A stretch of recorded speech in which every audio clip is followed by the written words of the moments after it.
Hi, my name is Julia. Hi, my name is Tyler. Hi, my name is Jemai, and welcome to the Dope Student Podcast. Today we're here with Kate Cinnamo. And we're going to be asking you some questions. What drew to the trades after working in the senior housing and healthcare industry? How did that transition come out? That's a great question. So I worked in the senior healthcare and housing industry for over 10 years. And there was one day I woke up and I knew that I wanted to do something completely different from what I had been doing. And so when I found this position in working with plumbing, heating and cooling, and electrical, it was a completely new industry to me. And I thought it was really interesting. Can you share more about your role and as an executive director at Explore the Trades? What does your day-to-day work look like? Oh, these are good questions. So Explore the Trades is a nonprofit organization, and we're focused on bringing the plumbing, heating, cooling, and electrical trades to students and schools around the country. So I would say the best part of my job is every day I get to talk with schools and contractors and home service companies, and we can figure out a way to get more students around the country exposed to the skilled trades. What do you think about the Mayfair CTE program? Have you seen similar programs around the country, or is there something that sets a Mayfair apart? So today was our first visit to Mayfair to see your CTE program in play. And I would say this is by far one of the best trips that I've ever had. And my colleague Melissa is here with us too. And so both of us got a chance to meet the students, and we got to do some soldering. And this was an extremely impressive program. And I wish that there were more schools like this around the country who were able to do this with all the students. Yeah, I see. And to see you guys, how excited you are in teaching us how to do it is just the best thing ever.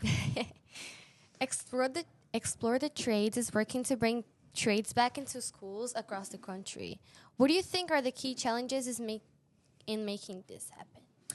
I think one of the challenges in bringing the skilled trades to schools around the country is that not a lot of students know about these careers. And I think at Mayfair, you all have an extreme advantage in that because Mr. Jarrett is here teaching all of you and giving you the opportunity to learn those skills. And I think that the challenge is that not enough students know about it, not enough teachers know about it, and not enough parents know about it. So the more we can get students in front of the trades to do that work, I think the better off we will be.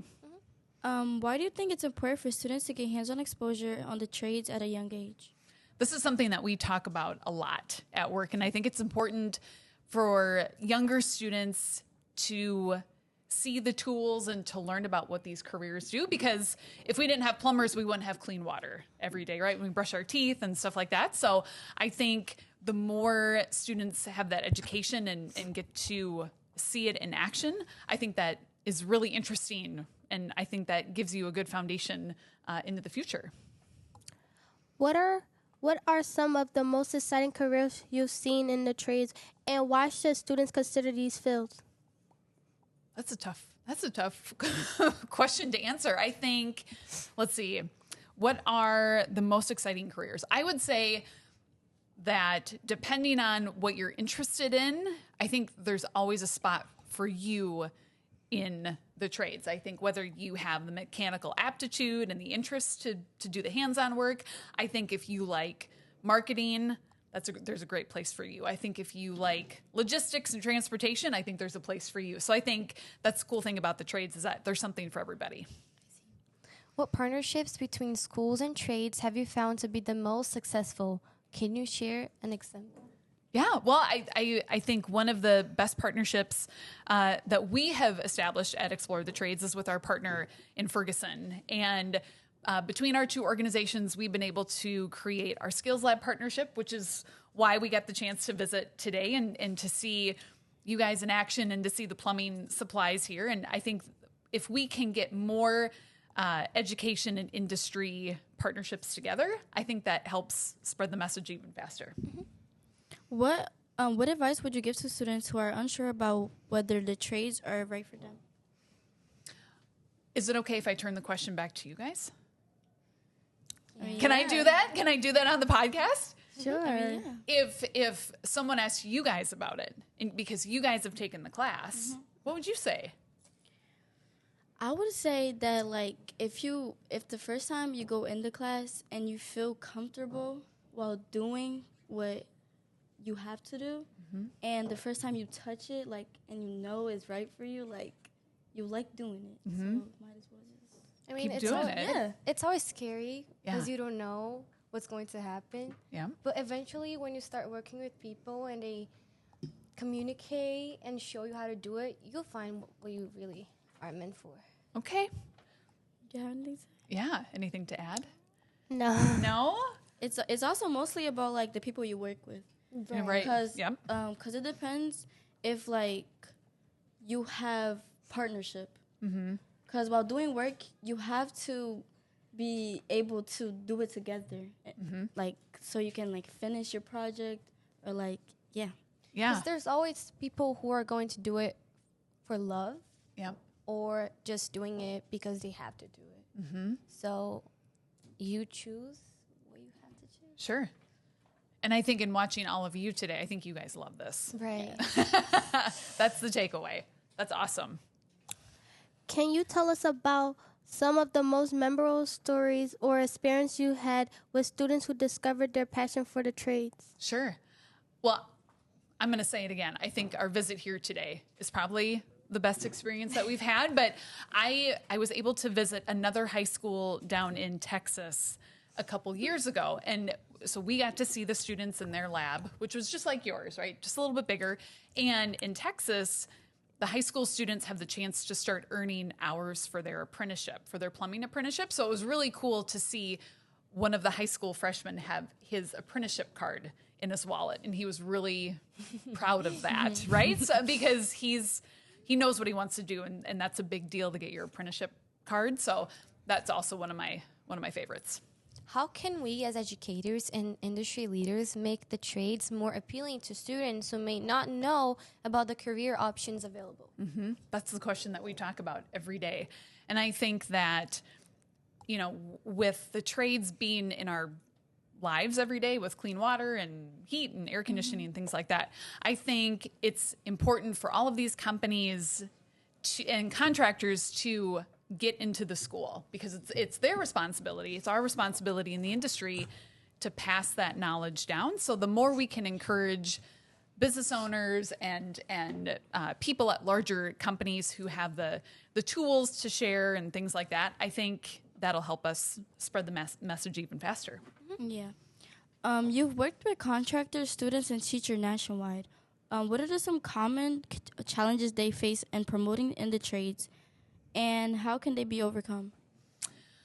I think some of the challenges is that, you know, teachers just and other schools may not know about it. And sometimes if we don't know a lot about it, then we're hesitant to talk about it. So I think, you know, you guys being as an example, now you guys have the chance to share what you've learned with your peers, right? And that's our responsibility as well, to say, hey, we know that every student deserves to have trades education at school. So let's figure out how to partner, how to get into the classroom and just, you know, get more students exposed. And I think that's the biggest challenge that we have. You mentioned the importance of discovering what students like and don't like. How can CTE programs help students figure that out before they graduate? See, I'm gonna turn this question back to you guys. So, with the time you've had in the CTE classes, have you learned what you like and what you don't like? Yes. Yes. Okay, so tell me about that. I don't like electrical.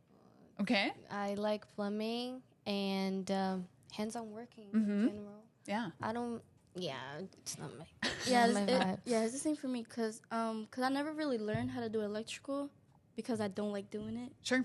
So like I never really wanted to learn, and I like doing plumbing. So yeah, I'm going to high school to do plumbing, and yeah, I think because the first time I did it, I did it well. So I think I can outdo myself Yeah. and to make it more, and yeah, I think I'm gonna be successful. Yeah.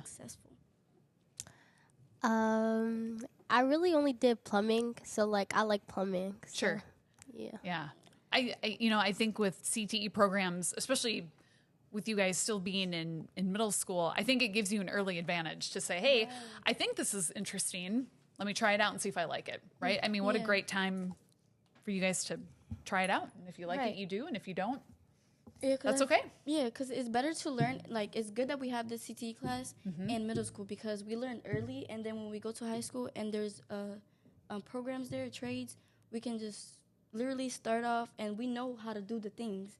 So we will just get better and better at it. Yeah. And also, Mr. Jerry knows like a lot of people Yeah. who work in the trades, and it's also an opportunity to choose the best high school for us to see which high school has the best programs Yeah. that, such as CTE, as Yep. plumbing and everything. Yeah. You guys are so lucky because of the classes, and you guys have Mr. Jarrett, and not everybody has that. And you guys are really fortunate. Right. What are some innovative ways you've seen schools or programs introduce students to the trades and make the experience engaging? Oh, that's another good question. Well, I think first and foremost, I think what's innovative is if the school can figure out how to make it happen. So like you guys have it at Mayfair, right? I think that's a good way. I've also seen other high schools put money into a big trailer, right? An enclosed trailer, and then they build out lab spaces there. So with a school district, if they have a number of different campuses, they can just bring the trailer to make it mobile, right? So even if they don't have the room to make it at one school, they can just travel around, and that makes it easy for students to see it right away. What advice would you give to parents who might be hesitant about their children pursuing a career in the trades? That's a question we talk a lot about at work as well. So I know that for a long time, it was, hey, after you're done with high school, you have to go to college, right? That's just kind of what the expectation was. And I think parents also need to remember that even if your college or your student doesn't go to college, like a 4-year college, they're still learning through an apprenticeship in plumbing and electrical and HVAC, and an apprenticeship is the same advanced training and knowledge that you would have in college. And I think that parents should remember that these careers you always need. You're always going to need plumbers and HVAC technicians and electricians, and these careers pay really well. So I think that's important to note. And then the more training and advanced you get in these jobs, then the more you can try out different leadership roles or different aspects of the industry. So I think there's a lot of opportunity there. What's one thing you hope listeners take away from this conversation about the importance of the trades in today's world? Well, I think the main thing that I would have people remember is that it's never too early. It doesn't matter, right? Yeah. So we have the opportunity to see 4th graders work on a skill today, 8th graders work on a skill, and I think that if your child or if your student is really interested in working with tools, then make that happen. So I think that's one thing, that it's never too early to give it a try. Lastly, is there any social media that you would like to share with us? Oh, sure. So our organization, Explore the Trades, is online. So it's explorethetrades.org. And then our handle on all of the social channels is at Explore the Trades. Okay, thank you for watching another episode of the Doe Student Podcast. Bye.